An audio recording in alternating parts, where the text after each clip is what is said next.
Coming to you live from the JRE Tobacco Aladino Mobile Studios, it's the Cigar Pulpit.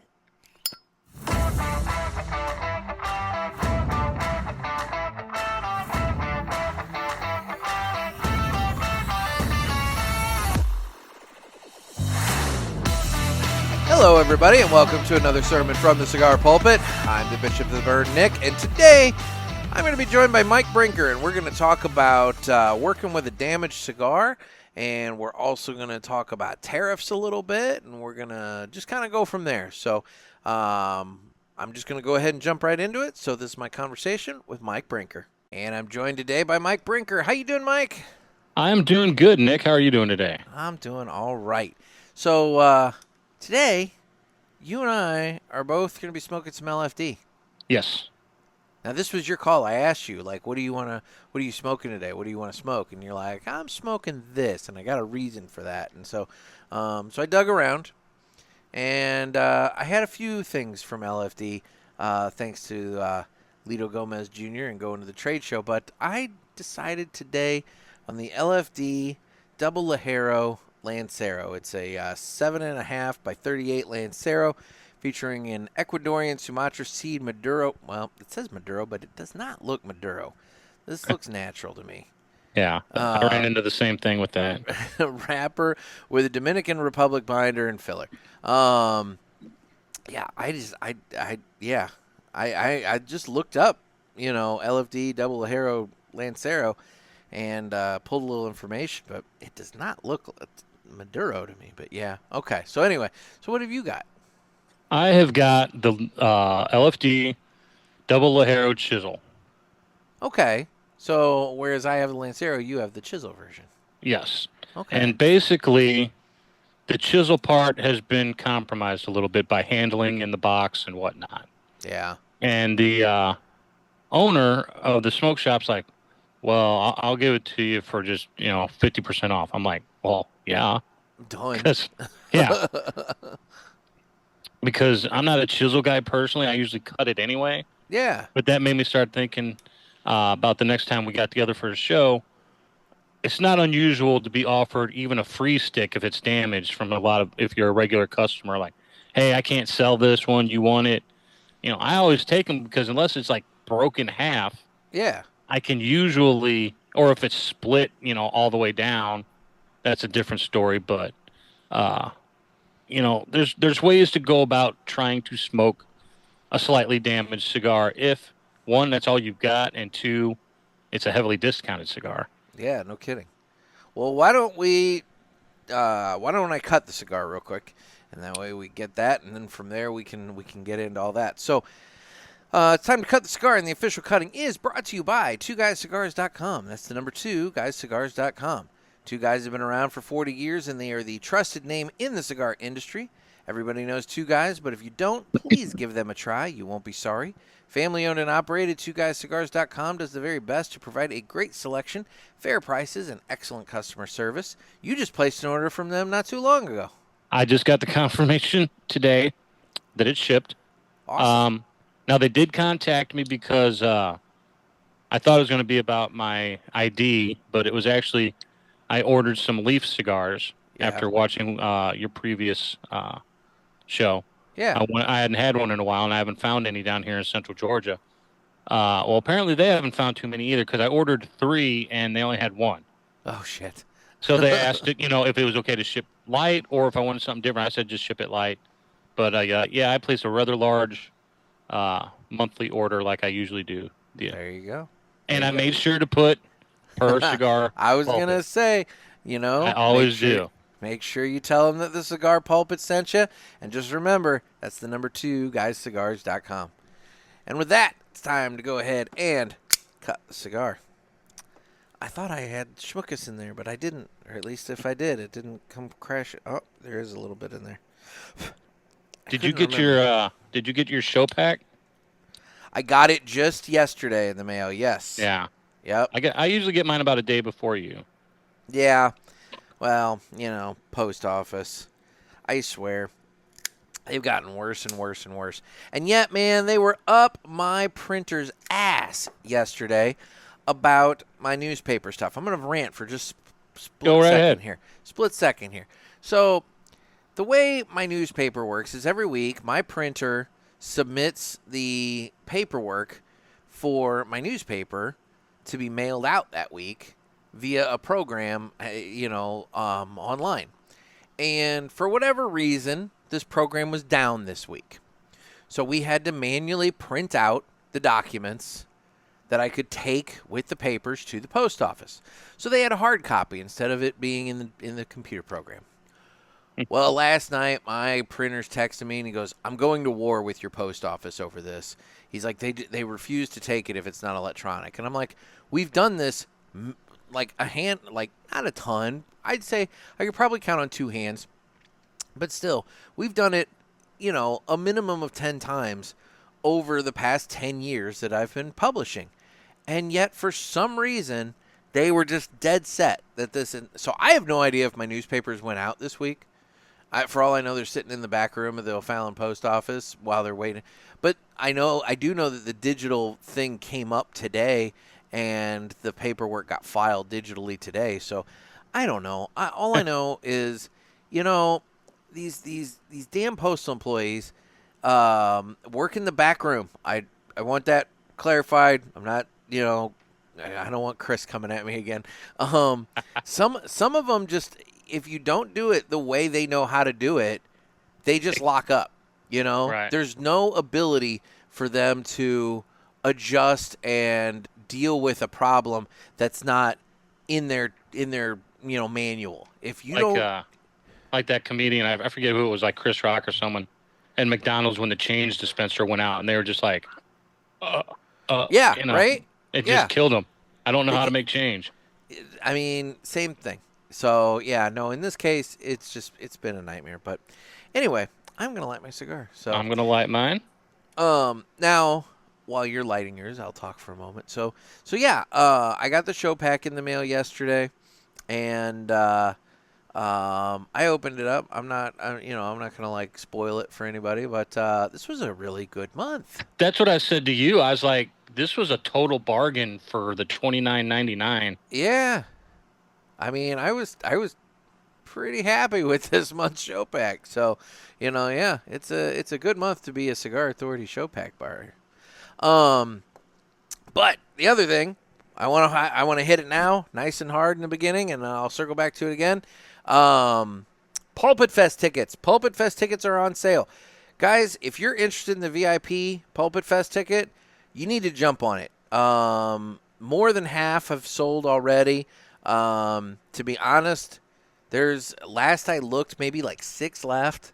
So, I mean, you're going to want to jump on the VIP tickets if that's what you're interested in.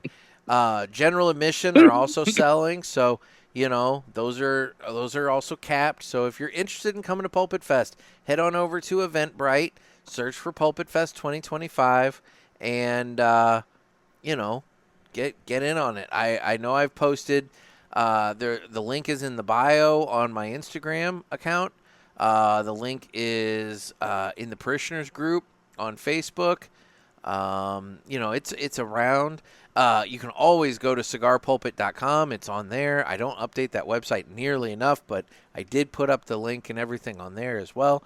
So, head on over there. Get your tickets reserved because they are moving. They're moving fast. So, anyway. Awesome. So, as you were saying, you got this cigar at a deep discount, and you wanted to discuss, working with a damaged cigar. Right. I mean, most of the time where you're going to see the damage is on the foot or the head. Correct? I mean, would you agree? Or Yes. Sorry, I'm I'm going to light my cigar while you talk. But okay. The other thing that I do notice, though, sometimes is obviously the split in the wrapper along the side. You know, and that's something that I will say when I go in the humidor and I'm picking out cigars from the box, I do it as best I can. Obviously, sometimes the lighting is poor, but or they have wrapper halfway up the fucking cigar. Bingo. But I always try to give it a 360. I always try to really look it over real quick just to see, do I see a crack from the beginning? Because if I don't want to buy a cracked cigar, correct, if I can avoid it. But obviously, if something happens and it was my fault, that's one thing. But I always just give it a once over because sometimes you don't know. Maybe the guy that was in the humidor before you picked it up, dropped And it, squeezed it or something. or squeezed it or something like that, and put it back in, and then grabbed a different one. Right. And so now you've got his damaged one in your hand. I mean, no, there's no sense in doing that. So I always give it a once over. Yeah, I mean, I do too, because if it is cracked like that down the middle, I'll pass. You really can't save everything. I mean, But- you can do the whole cauterize, hit it with the heat and everything. And I'll be honest, that works in some cases. I've also had ones like just the other day where all it did was continue splitting past the little burn point, and it's like, well, Right. that didn't work for shit. So Yeah. but But if it's, if it's on the foot, you're going to be burning that anyway. Because a lot of them get damaged. People pick it up and put it back in the box, and it'll rip the tobacco a little bit or something. It's not that big of a deal. It's not going to like, oh my God, it's never going to burn right or nothing like that. It's really hard to see if the cap is cracked. I try to take a look at the caps. This LFD, I was able to see that the chisel part of the cap had been messed with. it definitely helps if the cigar's not in cellophane. Right. If it's Obviously. uncellophane, then you can definitely get a better look. But yeah, but the chisels, do they come in cellophane or are they not? They do. Okay, They do. all But right. it was clearly someone had tried to push it back into the box, and it just. So basically, I just clipped it a couple times with my perfect cutter There you go. as to not take too much off at any one time, Yeah. and Just kinda did a got few past cold it. draws, got a good draw, and boom, there I go. There you go. And I got a 50% off cigar. Nice. Yeah, for a good See? stick. See, it's like going to the store and buying the can of vegetables that has the dent in it. You get that discount, Yeah. So it's still Just don't good. let them see you dent it. Well, yeah, don't let them see you drop kick it. But no, it's still good, and it just doesn't look quite as appealing. But in this case, you knew that you were going to clip that thing, so it's like no big deal. Now, is the herd of sheepdogs barking coming through very loud or not? Every once in a while, I might Okay, hear so- a dog. Okay, because it's constant on my end here, so I didn't know if that was. Oh, yeah. Zoom is actually, I will get, there's not a lot of credit I'll give to Zoom. I mean, it's generally a pretty standard basic platform, but I will give them credit. A lot of times some of that background noise gets clipped out. Well, I Like, do have the mic also, so Well, that's that gotta helps. help. Yeah. But like I know, when like somebody maybe does the cut with me or something like that. Yeah. I don't hear the cutter click, and that kind of thing. So Okay. yeah, Well, the sad no. part is there are dogs, and they never bark. But today that I'm out here with the computer, Well, one of is course. already almost knocked over the table trying to run past me. Well, why not? Exactly. It's just the way that works. Well, interesting. So then yeah. So now, okay. So as somebody who used to work, run a humidor and everything, like, do you go through and look for damaged cigars, I periodically try to. throughout the day? Yeah. Yeah. Basically, especially if I was looking for something me personally to smoke, I'll make a walkthrough. Hey, is there something that I can't sell to a customer Yeah. that needs to be taken out of here? Because, one, you don't want them in there because it looks bad. Yeah. So you take those out anyway, and like me or the owner would smoke them, or we'd have a couple customers who, were similar to us and be like, yeah, I can smoke that shit, Yeah. Yeah. and he would just give those to them. But I would try to at least once a day really look at my stock, see if something's out of place, if something's flipped upside down or something, try to make it all look uniform because cigar smokers look for that shit. I'll tell you what. So just earlier today, I ran up to a cigar humidor, and it was in a shop that I don't even want to call it a shop. It was in a large. Fuck it. It was a Total Wine. I went to Total Wine. I was trying to figure out a way to not, but it's like, no, you know what? Screw it. They did a poor job. I'm gonna out them. Yeah. That humidor was so completely fucked. I mean, it looked like a tornado had gone through there. Cigars all over the place, mishmashed, some in the wrong boxes, some this and that. and just like it was so completely trashed and disorganized that I didn't even bother to like actually like really look. I looked for one that I know they carry, and right now they're still, and I don't know if they're just not getting more in or what the deal is, but they're down to just 3 of the Gordo size. They don't even have the Toro size, which is what I buy. And Of then which stick?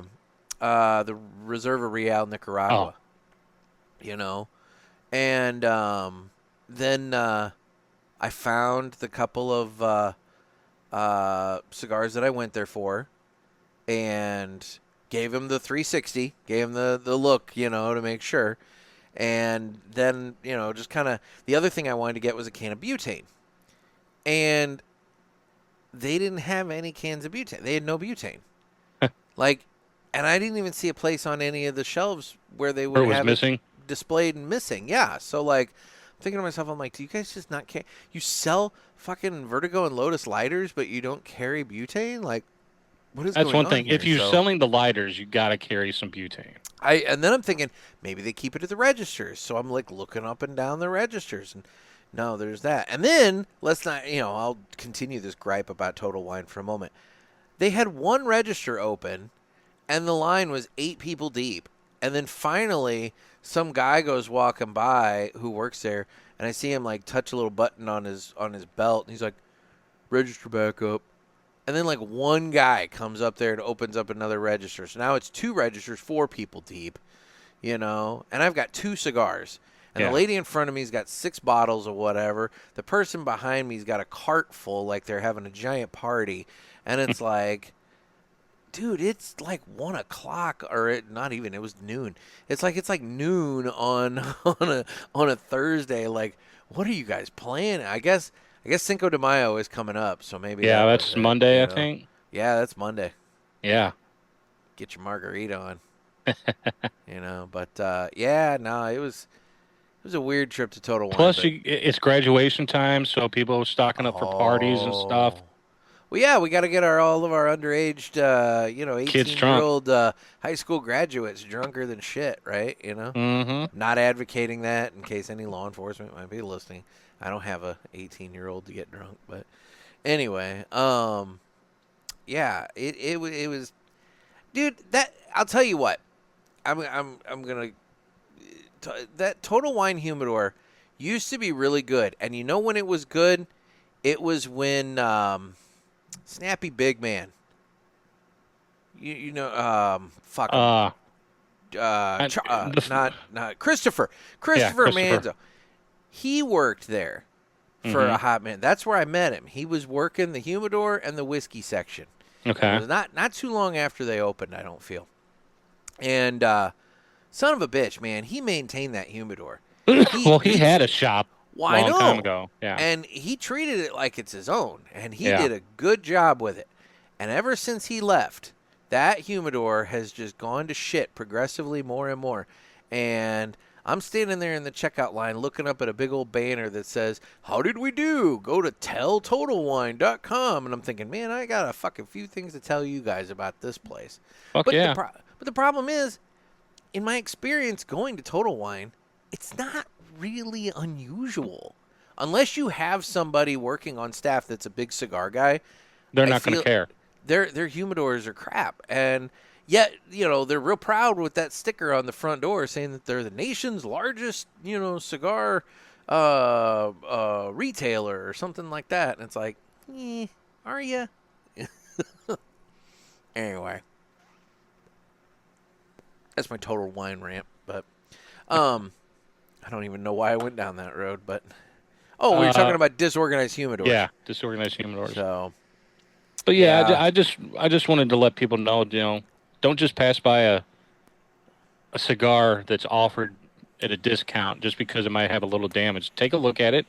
If you think you can pull it off, take it. Well, and let's be real.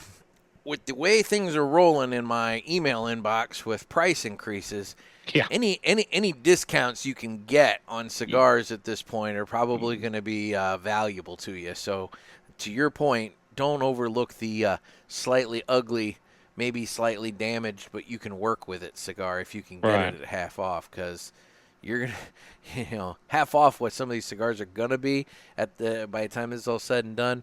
That'll be worth it, Ridiculous. I know, dude. Every day, and it's gotten worse. Like it's picking up steam.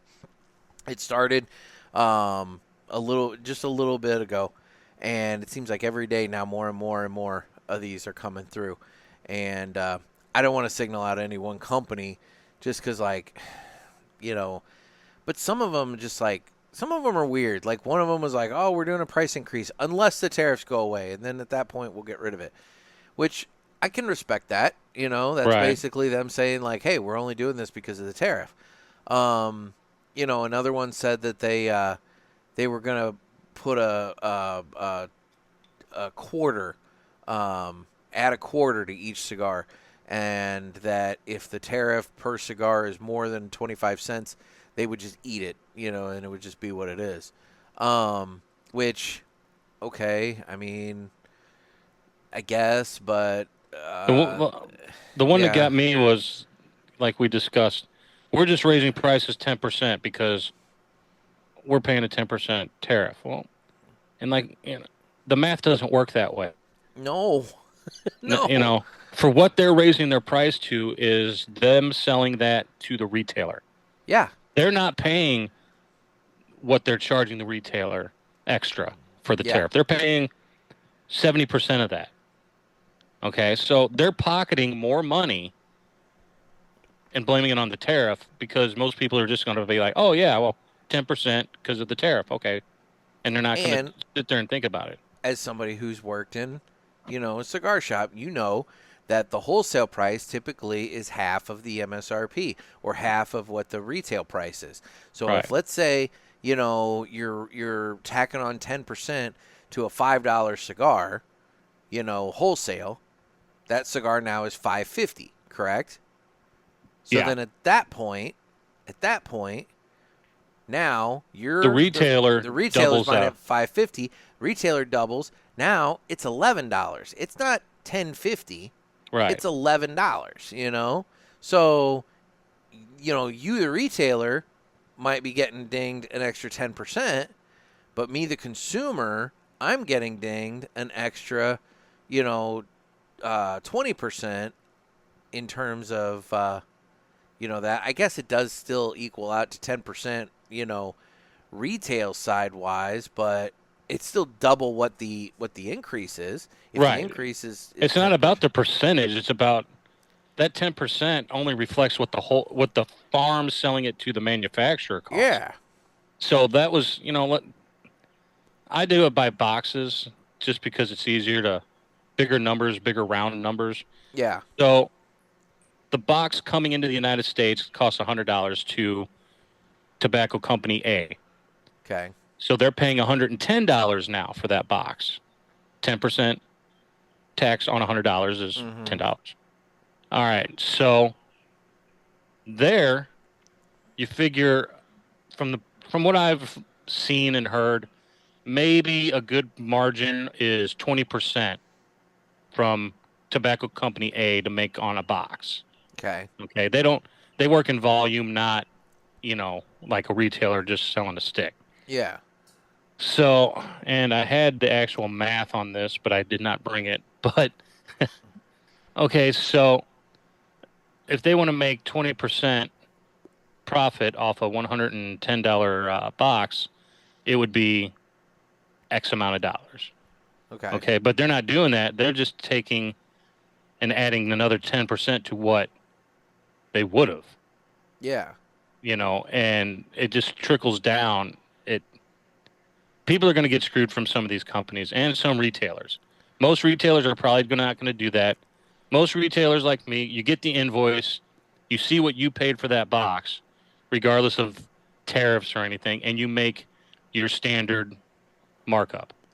Yeah. So, you don't raise it a full 10% of what it used to be just to cover the tariffs because you're getting into big, big money by the time you're talking about a $225 box at your end. Well, and that's what I've been saying it since this tariff thing came along. It's like you're going to see increases on cigars.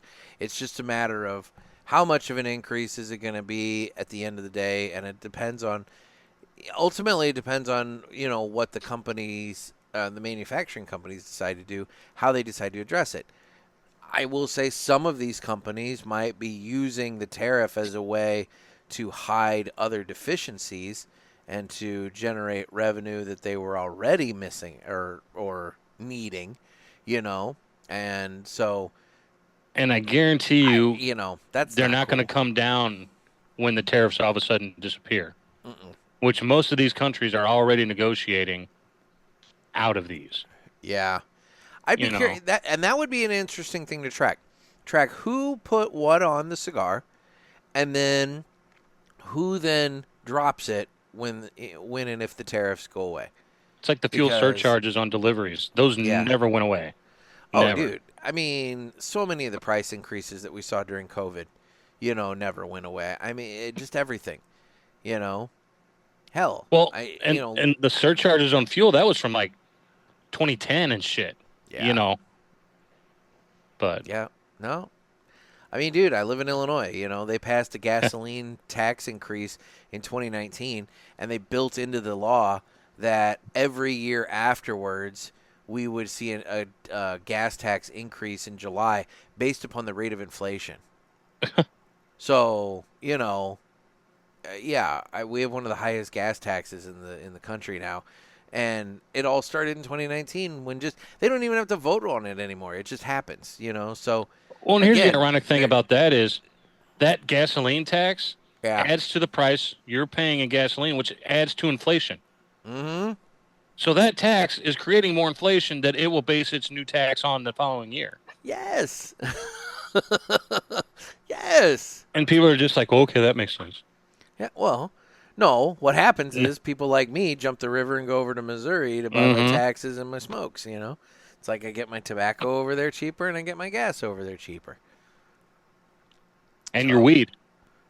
Well, I don't smoke weed, so, Well, you could get your weed cheaper because Missouri has a lot less tax. Oh, no. If I were into the weed, I would be definitely jumping the river to get it because it's not even close. The tax over there is just ridiculously cheaper than Illinois.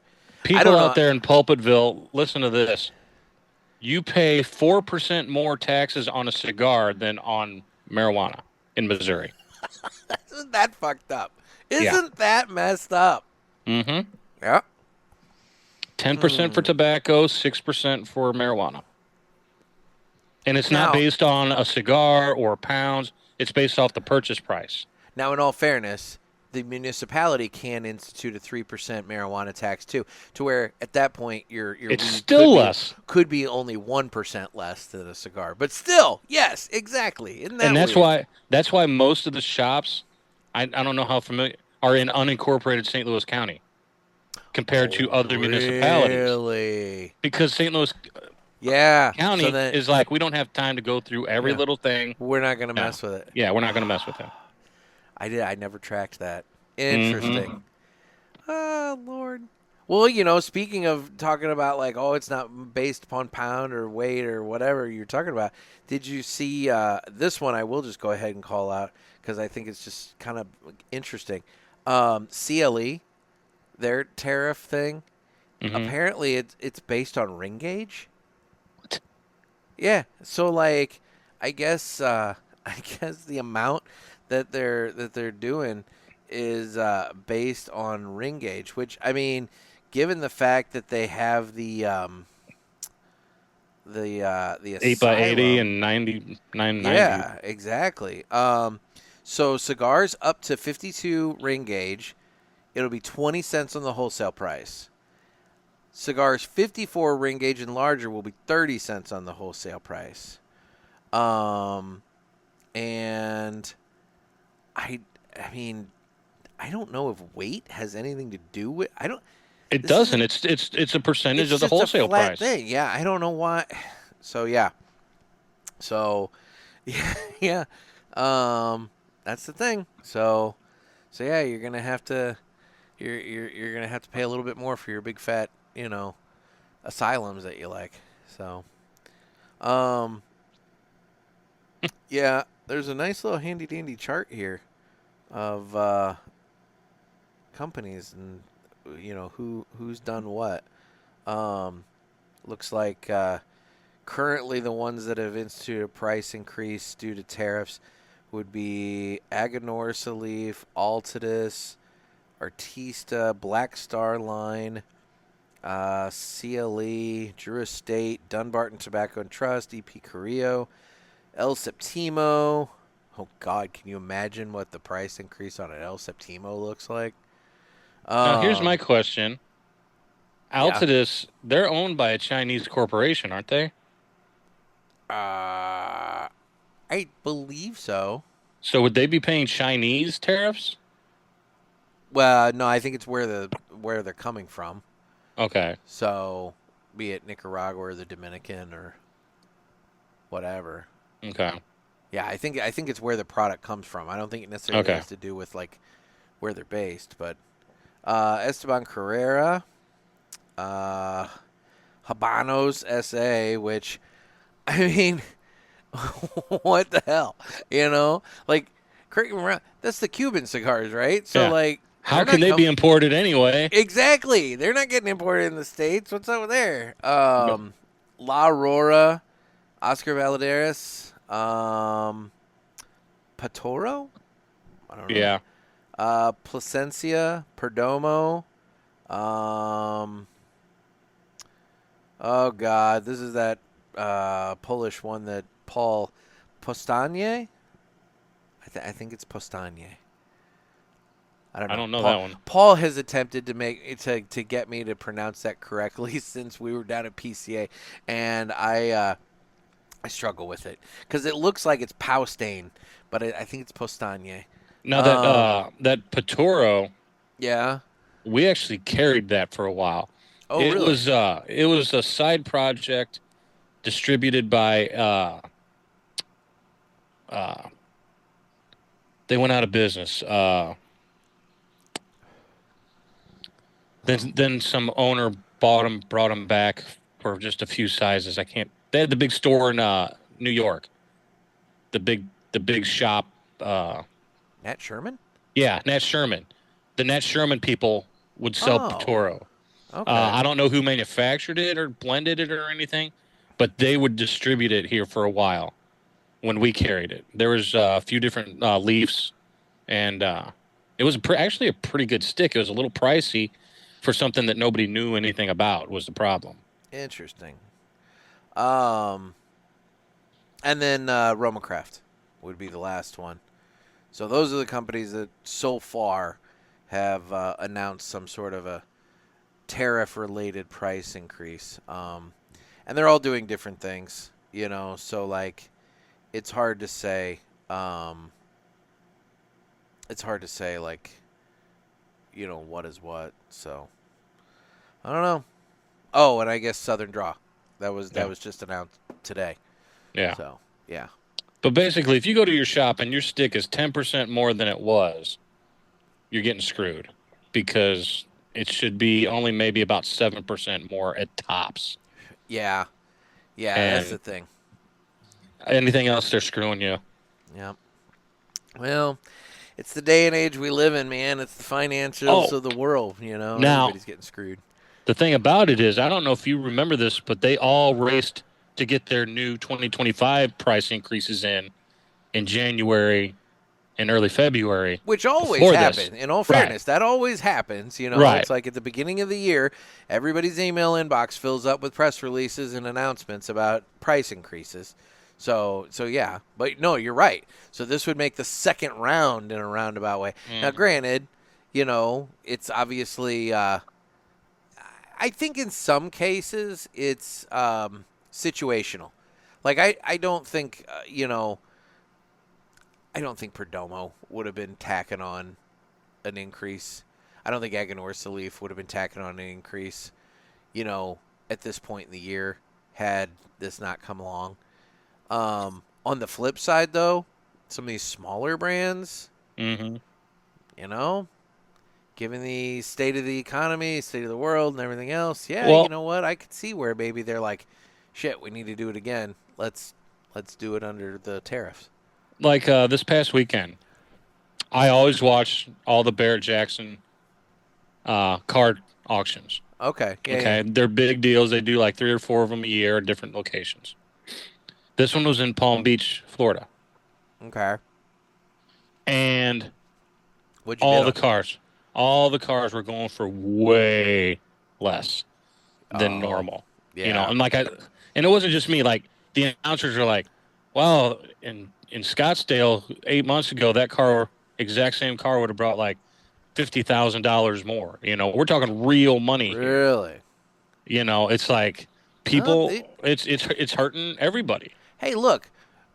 When your retirement gets hit with, losses because of the stock market being down and you're looking at like, oh shit, my money is now worth about $1 million less than it used to be or something like that, I mean, and but at the same time, shit without happens, you can't ignore that the world reality. And at the same time, without going down that rabbit hole of politics and stuff, the stock market was way overinflated. Okay. I mean, I don't know enough about it to say, so I'm not gonna. I do watch a lot of, okay. Being in my situation, I have a lot of time to watch these shows, and it's like a lot of the markets are overvalued by such great numbers. It's not even funny. Yeah. Well, are you invested in Dong? Mm-mm. You should consider Dong. I'll tell you more about that after we finish recording, but okay. You should invest in Dong. I don't think they like that too much down here in Georgia. Well, we may be talking different Dong, but anyway. Well, why don't we do this? It's time for the Villiger Cigars Entertainment Report, brought to you by Villiger. Villiger Cigars, one of the leading cigar and cigarello manufacturers in the world, founded in 1888 and still family-owned and operated. Head over to VilligerCigars.com and check the store locator to find a shop near you that carries them. We guarantee that Villiger Cigars will be a wonderful addition to your humidor and cigar rotation. I'm smoking this cigar here, and I am really enjoying it, even though it makes my fingers look really fat. I am enjoying this LFD Lancero because this thing is smoking great up here. Yeah, it's smoking wonderful, and then also on top of that, like I had in all previous experience that I've had with the LFD in the double Ligeros, man, they always fucking like come along and just beat you upside the head, and the digger. I mean, there are few cigars that have gotten me to the point where I'm like, I need to stop this cigar. Like, I can't keep going. Right. And the digger, I made it into like the final third, and at that point I was like, I don't know if I can do this anymore. I got to stop, I've had it a couple of different times. That only happened one time. But nonetheless, like, it ranks. And so, like, I was sitting back looking at this one when we were starting. I'm thinking, like, all right, this is my first cigar of the day. Hopefully I got this in me. And this has been nice. It's been nice and easy. So, You know me, I love a Lancero. yeah. Always have. But, maybe that extra length and everything, the size of it, really just kind of helps mellow out that double Ligero. Mm-hmm. I mean, you'd almost think that, because Ligero, like, you got to have other stuff with it for it to burn, right? Mm-hmm. So, like, I would think that taking it into like a Lancero size, you'd have to like balance it out. It can't just be like, here's a shit ton of Ligero in a Lancero, Right. I mean, lots of O's going on here. Anyway, okay. So what have you watched lately? The most recent, which was yesterday, I binged through the first and only so far 5 episodes of Mobland. You texted which is me about amazing. That. Yeah. So far, I thought they'd released the whole season. I didn't know it was one of those every Sunday type deals. Oh, yeah. So I ran out of episodes and was quite irritated last night. I'm tired of these streamers doing that shit. Netflix spoiled us with dropping the whole season all at once, and you could just binge it. And you know what? Those rotten bastards started doing the weekly drops with the last season of Stranger Things, which, granted, that was what, 3 years ago? Yeah, something like that. I feel, yeah, that was 2022. That would have been 2022 that Stranger Things season 4 came out. Because I'm equating it to who I was seeing at the time. And it's like, oh, yeah. So, yeah, no, that would have been 2022 when that came out. So, like, I mean, so when Stranger Things season 5 finally hits in like 5 years, they're going to do the same bullshit. So, anyway. But, let's yeah, see. I don't like that. I like it all at once. But Like I said, also, I watched that auction all last weekend. mm-hmm. I had it on, at least all the time. I watched the NFL draft Thursday and Friday of last week. The NFL draft. Okay. Yeah. I've seen more fucking news articles and everything about this guy than I care to admit. Personally, I think he sucked the air out of the room for some other players that probably should have gotten a little bit more attention. Yeah. But be that as it may, your thoughts on Mr. Sanders there? I think he was drafted where he needed to be. Yeah. He wasn't that good of a quarterback. His dad propped him up as something he wasn't. Well, that's the thing. The records and the statistics bear out one thing. And I'll also say there's all these reports talking about how he was shanking interviews and this and that and whatever in order to get where he wanted to go. And he told one team that really wanted him, maybe I'm not the person for this team. When they asked him a certain question, he just shut down. Was like, no, I don't. See, that's bullshit. I'm sorry, but like, you're you're trying to be one of the blessed few that make it into professional, football here. And if that's the case, I mean, look, would I be thrilled if I were drafted by the Browns? I mean, look, there are places I'd rather be than Cleveland, but at the same time, but he's going to have a chance to start. I mean, they really don't have a quarterback. Exactly, dude. Go in there, crush it, make it your own. Who cares? Look at LeBron. He started in Cleveland, and look at where he ended up. Yeah. So I mean, shit. Just make it your own, and do something with it. Did you hear about the crank call he got? I did. Yeah, those kids from what school was it? Was it Ole Miss? No, it was the defensive coordinator's son from Atlanta called Sanders. Yeah, but like, they were at college. He was at college. I don't remember. Yeah, I didn't know which college it was. Okay, well, anyway, yeah, it was a couple of kids. And did you see the fines they got? Yeah, what was it? $250,000 for the team and $100,000 for the defensive coach. Yeah. Well, you know what? Don't be leaving phone numbers around like that. Nope. And other players got called too, but they don't know if it was him or not. Okay. Well. But that's pretty much all I've been watching. Here's my thing with that. Okay, fine. You did a prank phone call, and you called him up and pretended to be the Saints, and you're like, gotta wait a little while longer. First of all, it wasn't even really all that funny. Like, no. It really wasn't like a good prank call. It was just like, oh, okay, But then on top of that, why in the hell would you tape yourself and then release the tape? Why would you post that online? Yeah, because kids are stupid.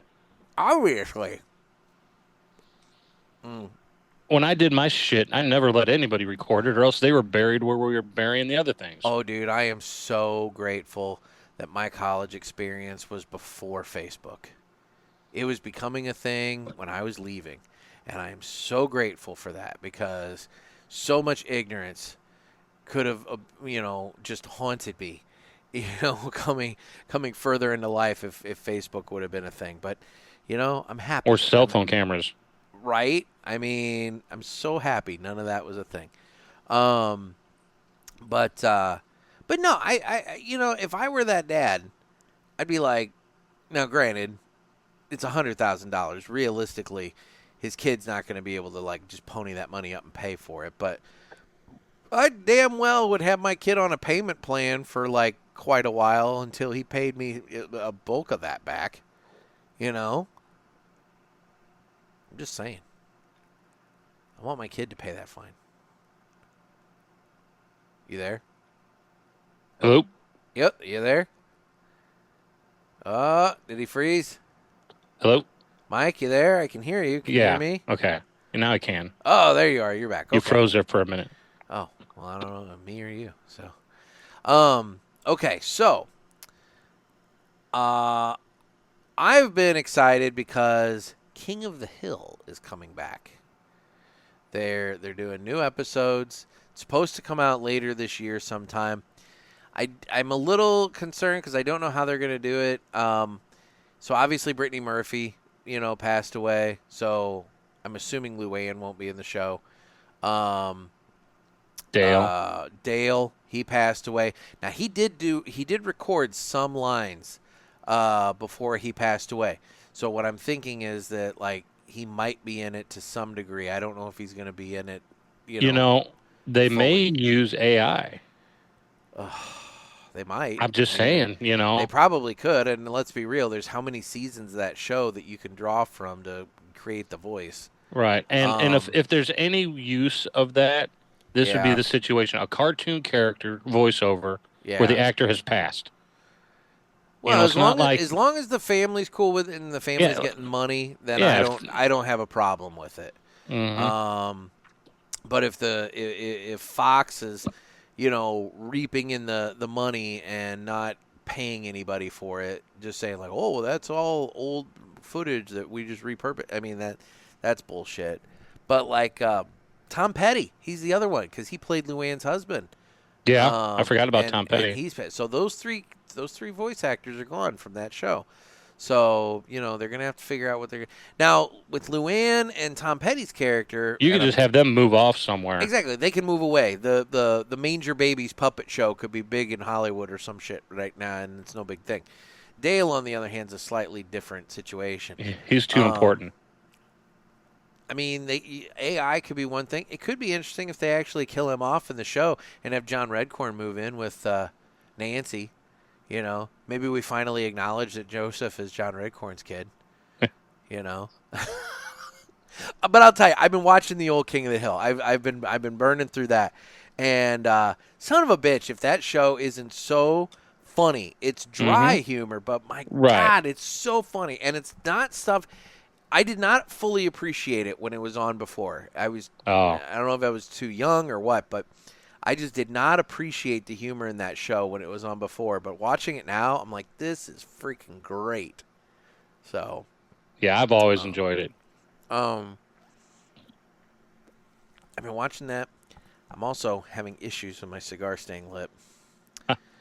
That's the thing with Lanceros. I have to smoke slower, but at the same time, I find that I smoke too slow, and the damn thing goes out. Yeah. So it's a fine line that I have to cross. I'm hearing lawnmowers. Anyway, the other thing I've been watching is I finally started Welcome to Wrexham. I really enjoyed Ted Lasso and that whole experience, and I was just like looking for something to watch the other day, and I'm like, you know what, like. Wrexham was one of those shows that I was interested in at the time, but I didn't make the dive into it. And I'm like, I'm just going to go ahead and watch this. This could be interesting. So I'm about, I'd say maybe halfway through the first season.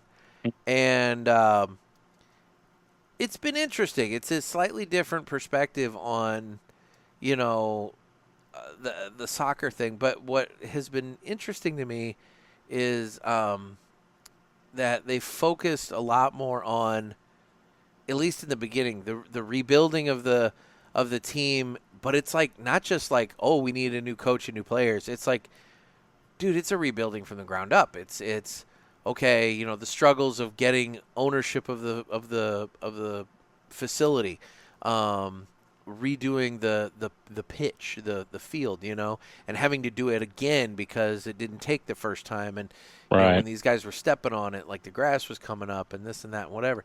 And I very much enjoy seeing the town rallying around and benefiting, from these guys owning this and all that. I understand where all these townspeople are kind of like, okay, what's the catch here? We got 2 Hollywood guys coming in and buying our soccer team, like, Right. where's the joke here?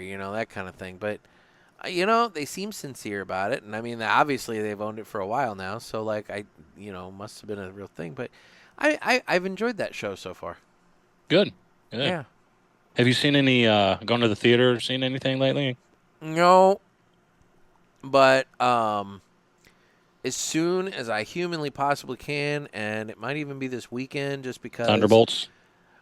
Yes, but Sinners. I've heard good things about it. I have heard nothing but good things about that, and I want to go see that. I remember seeing the preview and thinking like, oh, it's like a 1920s-ish, black gangster kind of film. But now that I know that vampires are involved, I'm just like, well, shit, now I gotta go see this. It's like, okay, I'm gonna go see this thing. So, and like I said, I'm hearing nothing but good things, and they're getting like legit, like viral like social media endorsements. Like I saw a video the other day of Tom Cruise standing in a theater, and like he's like standing there like endorsing this movie and saying like, holy shit, this was really good. So, but that's what gets me worried when it's a horror movie and people are doing that. It's like, because I read a lot of these articles about the 10 best horror movies, and they'll put like Get Out in there. It's like, that's not a horror movie, really. I mean, it's a suspense psychological thriller. Yeah, that's how I would classify sci-fi-ish, or it's like those aren't or they'll say like Silence of the Lambs. That's not a horror movie. No, thriller, police thriller, whatever you want to say. I mean, it's not a horror movie. The Sixth Sense. I don't classify that as a horror movie. I mean, it's about dead people, but ghosts, I'm sorry. So, like, I mean, maybe, but it's a bit of a stretch. It's a stretch. Yeah. It's just, so when people keep telling me it's a horror movie, I'm like, well, I'll decide if it's a horror movie. Mm-hmm. Just because Twilight wasn't a horror movie, it had vampires too. Well, it's like that one, I just saw it, I think it was this year, about the house. And the house was haunted. I didn't think it was particularly scary. Shit, I remember you telling me about it, but I movie? can't remember the name. Yeah, damn it. I'm going to have to attempt to Google this while we're talking.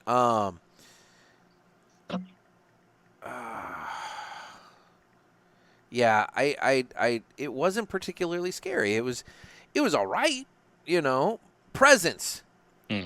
Presence was the name of it. It was a good movie, I thought. But I saw the twist, like when the twist finally came, I was like, okay, like when you look back, it was like, okay, that made a lot of sense, but it wasn't anything that was like particularly like scary. Just, oh my God. Yeah, there was nothing scary particularly about it. I did think it was kind of cool how they obviously filmed the ghosts, because it was all done from the ghost's point of view. They obviously used a drone to fly around through the house in order to film that. And so that I think is pretty cool. Oh, I did read about one coming up. I can't wait till it comes out. I think it's going to be a theatrical release. I think it's called Good Boy. Basically, it's a horror film shot from the eyes of the dog that is with the guy being stalked. Oh, shit. Yeah. Okay. So it's like, it's just, I've never seen something like that before, so I'm going to give it a shot. Yeah, I think that could be interesting. Yeah, because dogs and shit always hear and see that shit way before humans do. Interesting. Yeah, I the drive-in's back open, and I haven't made it over there yet. I thought about it maybe a little bit this weekend. It is still a slight chilly at night, to be out there until like fucking 2 a.m. or whatever. Yeah, at night here we're in like the 70s.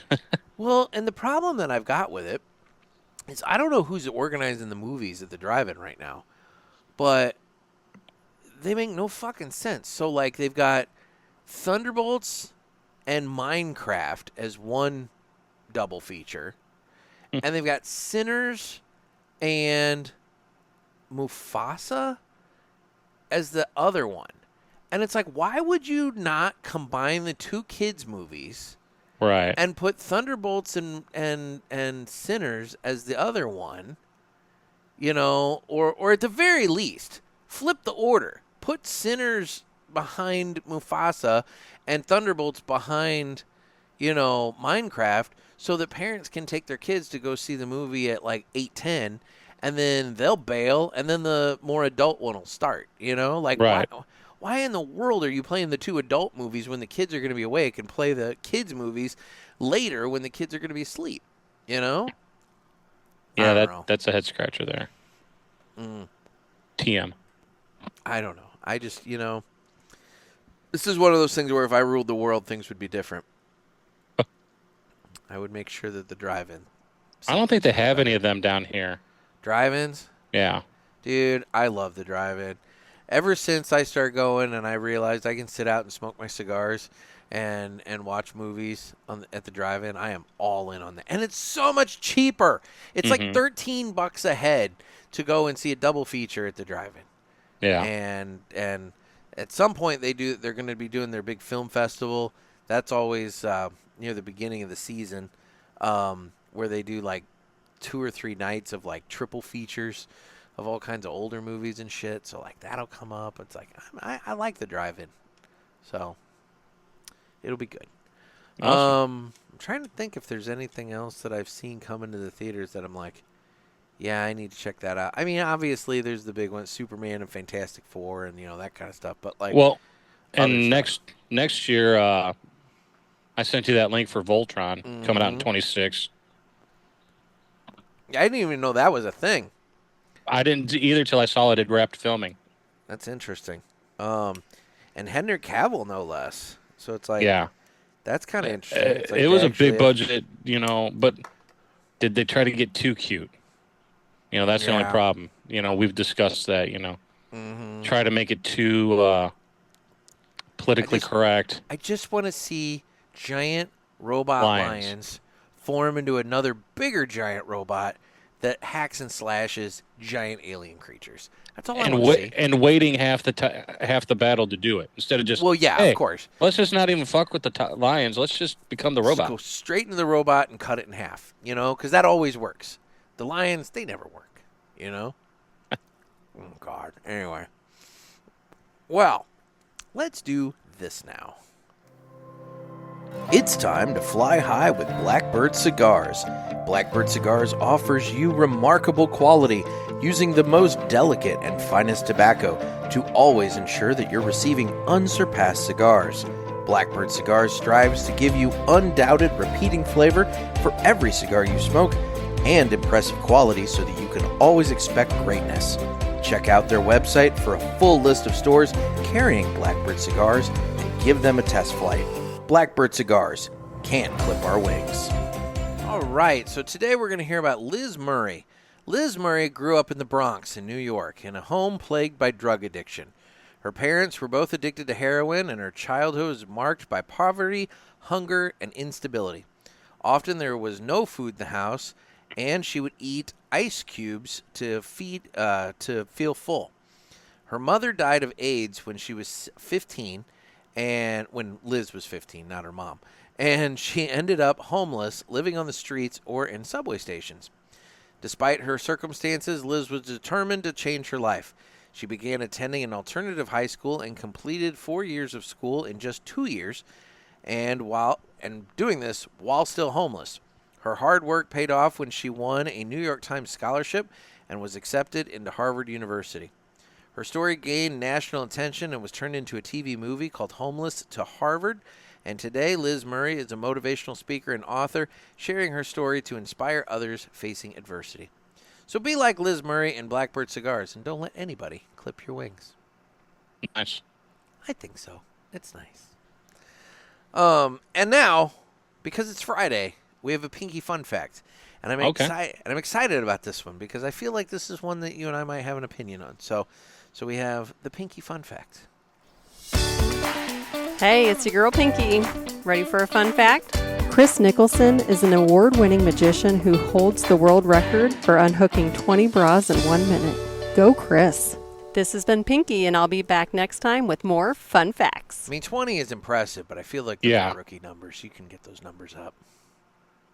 I mean, especially with just a big knife, But see, well, I mean, I've never used a knife, but like, it would take a little practice. I guess it all depends on how bent the hooks are and everything else. But like, it's also one thing if they're just standing in a row and you're just going down the road, just click, click, click, click, click. Right. I mean, if you got to chase them all down. Well, yeah, that's a whole different story. Or like, if like, you're wrapped up in the throes of things and you're having to reach around the back. I mean, that's a whole different thing too. But, if you're... And did they throw a front in there? Just to throw them off? Those front ones are complicated. Mm-hmm. Those are nowhere near as easy as the back And the ones. backs still look like they clip there. Mm-hmm. If you're not paying too much attention. Mm-hmm. Mm-hmm. Yeah. But 20 in a minute. Again, impressive, but I feel like with proper training, I could. It could be done. Yeah, it could. Better. I think you can too. I think so. So, what you need is producer Tom to put on a bra for you and let you practice. Those moves just spilling out every time. Producer Tom. I need to call him because otherwise he's going to give me shit that I only ever call when you're in town. But anyway. Well, dude, I appreciate you taking time out to do this with me today. No problem. It's been a while. Yeah, it has. We'll have to do this again sometime soon. Oh, yeah. I'm in peak smoking weather from now till November. Braggart. Braggart. Oh, Lord. Anyway, well, final thought on your cigar. How's the damaged chisel? Doing great. Smoke's great. Tastes good. I love LFD, so yeah, no disappointment there. Great burn. Definitely a fuller bodied smoke. Yeah, good strong smoke. So I'd say probably I'm past the halfway point on this guy. I'm almost to the final third. Yeah, which with the chisel is a lot. I'm actually in the final third. Yeah, because there's a lot less to really hang on to. The strength on this definitely picks up as you're going through it. So earlier when I was like, oh yeah, digger, blah blah, it's like, nah, here it comes. It's just there's a that little smack in the face. I remember it's a little further back in the Lancero, but it's definitely there. It's there. So, Anyway, well, cool. Well, dude, again, I really appreciate it, and we will talk again soon. All right, man. Thanks a lot. Later. And I really want to thank Mike for taking time out of his day to have a cigar with me. It's always nice to catch up with Mike and, see what's going on. He brings a unique perspective. As somebody who used to work in a shop, he kind of has a little bit of an idea about the business side of things a little bit, and we can kind of get into that. So I always appreciate him taking time out. Well, I am available on the socials on Instagram at the Cigar Pulpit. I am available on Facebook where we have the Pulpit Parishioners group. I'm on Twitter/X. You can watch us on Rumble, YouTube, and if you have Spotify, we do Spotify video as well. And then we need your calls for the Ask the Pulpit hotline. Call area code 863-874-0000. That's 863-874-0000. And again, Pulpit Fest tickets are on sale. You can go over to cigarpulpit.com. I have a post on there with the link. The poster on there is a link and everything else. And so you can go there. You can buy your tickets to Pulpit Fest 2025. VIP tickets are going very fast. General admission tickets are also available.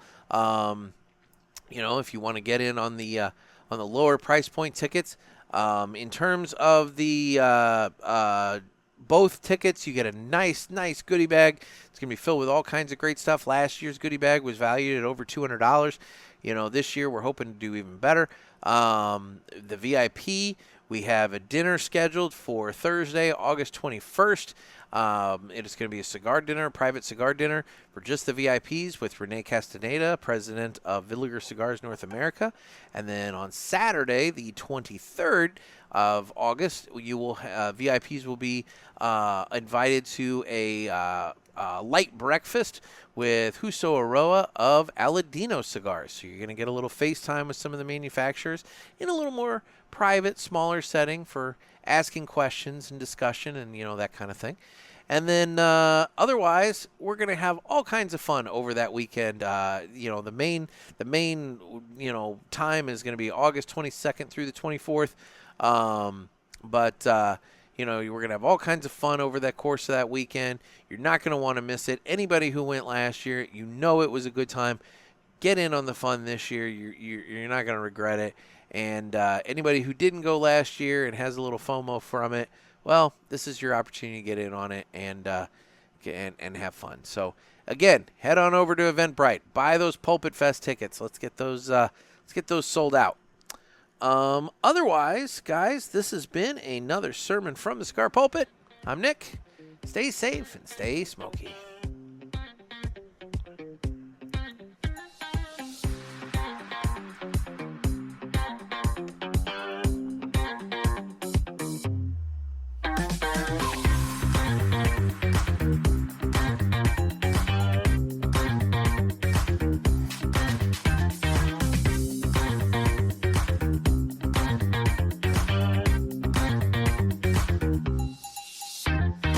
Thanks, everybody.